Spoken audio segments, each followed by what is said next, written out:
spirituelle. Le rendez-vous de toutes celles qui osent. Parle-nous de tes débuts dans ce monde-là. Est-ce que c'était facile? Je sais que les débuts ne sont jamais faciles pour se frayer un chemin. Et comment étaient tes débuts? Alors, mes débuts étaient très, très difficiles. Mes débuts étaient vraiment difficiles parce que, étant novice, parce que moi, je sortais de l'école. Oui. C'est l'année où j'ai arrêté mes études. J'ai arrêté mes études, d'ailleurs, en classe de 3e. Et il fallait aller répéter tous les jours. Et moi, j'habitais du côté de l'hôpital général. Et la maison des jeunes et de la culture était du côté d'Aqua. Donc, je faisais le chemin à pied, aller et retour, tous les mercredis et samedis pour aller répéter. Oui, je répétais. Et du coup, ça développe une force en toi. Une détermination que tu ne comprends pas pourquoi tu l'as, mais tu l'as. Et surtout, ça aide à travailler le mental, la résistance, l'espoir. C'était vraiment pas facile au début, hein. Franchement, il faut pas qu'on se monte. Mais ce calvaire, je ne sais même pas si c'est un calvaire, je ne sais pas si c'est un chemin de croix, je ne sais pas si c'était une pénitence, a duré 2 ans. Wow. Et heureusement pour moi, j'ai eu beaucoup de chance parce que quand je suis arrivée dans le milieu, il y avait déjà tellement de professionnels autour pour nous encadrer. Donc, au niveau intégration, ça n'a pas été difficile du tout. Et ils étaient prêts à aider, à donner et à rendre tout accessible et facile pour nous. Parce que eux, ils disent qu'ils ont eu une génération pas facile du tout en termes de travail, parce qu'il faut travailler, il faut payer les loyers et tout. Bon, nous, à l'époque, on restait chez maman, chez papa, donc du coup, on n'avait pas trop ces gros soucis de loyer et autres. Et puis, ils nous avaient, nous aussi, sur la main, qui était que, comme je viens de dire, je marchais à pied de l'hôpital général jusqu'à Aqua. Ici, ça s'appelle comment encore là où il y avait l'ancien, le collège Liberman, là où il y avait le collège Liberman, c'était là qu'il y avait la maison des jeunes et de culture. Donc, ils nous avaient aussi sous la main, parce que quand on est arrivé, parfois, on n'avait pas l'argent pour manger même. Ne serait-ce qu'acheter de l'eau, tu répètes. Donc, du coup, on était aussi une charge pour eux. Mais vraiment, au niveau intégration, ça n'a pas été difficile.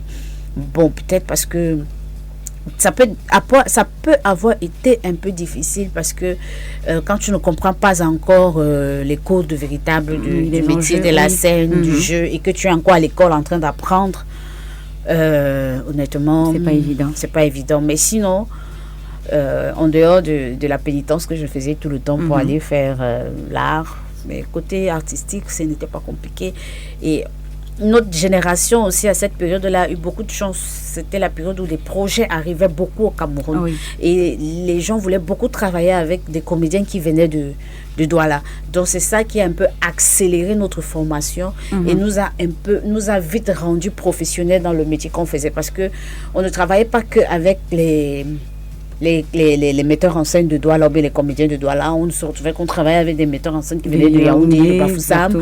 On se retrouvait à travailler avec des metteurs en scène qui venaient d'Allemagne, de la France, de la Belgique, du Burkina, de plein de pays, quoi. Donc, du coup, c'est le rassemblement pas le rassemblement, la somme de toutes ces expériences-là qui nous a nourris, nous, en tant que comédiens.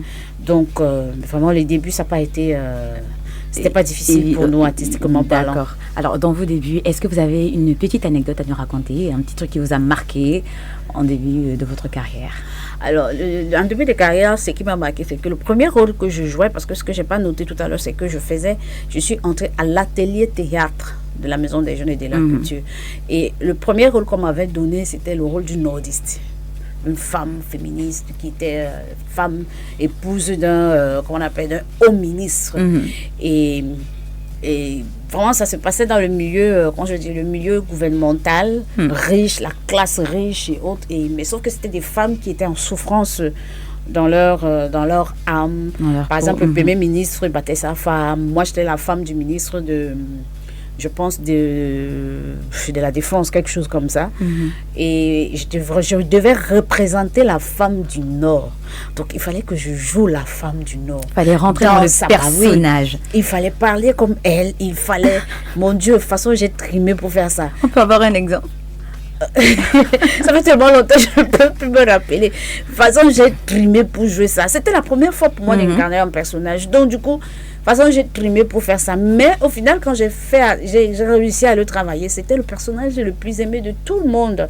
À chaque fois qu'on jouait, tout le monde dit seulement qu'on veut Awa, Awa, Awa, Awa. Donc, ce sont ces moments magiques là, quand on les vit pour la première fois, ça booste l'ego, 2, et ça redonne confiance en soi, et 3, et puis ça donne espoir qu'on peut vraiment percer dans ce métier. Voilà.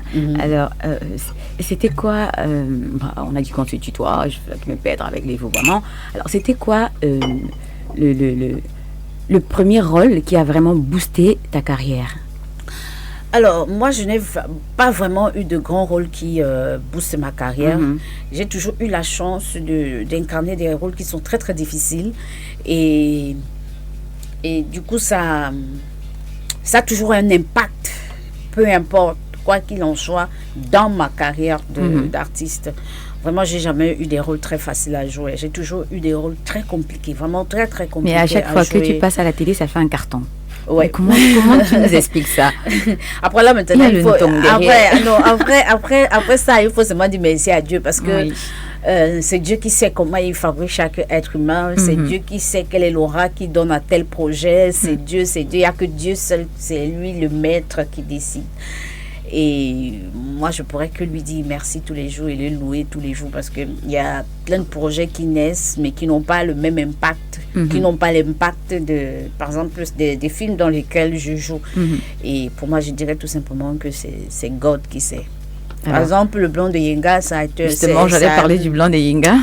Oui, le blanc... Vas-y. Non, parlons du blanc de Yenga. Non, par exemple, le blanc de Yenga, ça a été un projet qui a été tourné avec un très, très petit budget. On a tourné ce film-là en 10 jours. En 10 jours? À peine, oui, c'était à peine, même si on arrivait à manger sur le plateau. On s'est nourri tellement de sauce d'arachide et de riz avec le bifara. Parfois, il y avait des jours, il n'y avait même pas le bifara qu'on pouvait mettre dedans.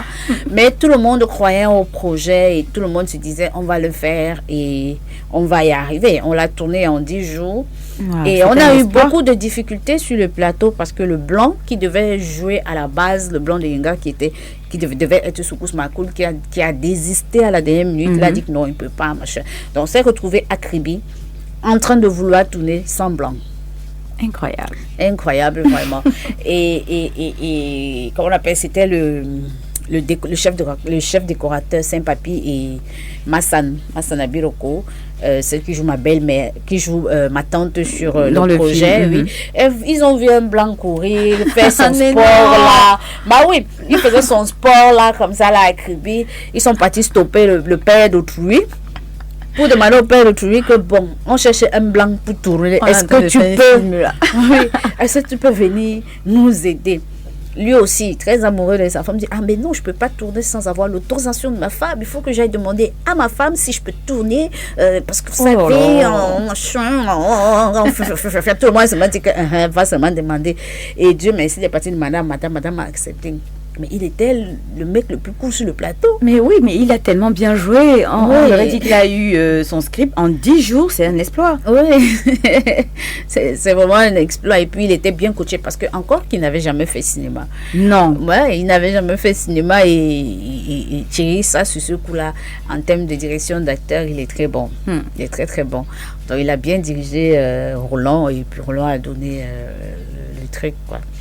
Après, Roland est allé en France sans Yenga. Voilà. Oh, donc, pour revenir et dire que ça dépend c'est Dieu qui fait. Parce que, honnêtement, quand on a annoncé la sortie du film, moi-même, nous-mêmes, nous ne nous attendions pas à un tel impact du film. Donc, du coup, quand on voyait la bande-annonce à la télé, moi, il faisait Et quand on arrive à l'avant-première du blanc de Yenga à Douala-Bercy à l'époque, mais j'étais scandalisée de voir. Il y avait du monde. Je t'assure, donc scandalisée de voir un monde fou. Je dis, maman. Tout le monde a apprécié le blanc de Yenga. Je dis, maman, les gens sont seulement venus regarder le film ici où j'ai tourné. Ok, on va voir. Je ne savais pas qu'il y avait la surprise qui était derrière.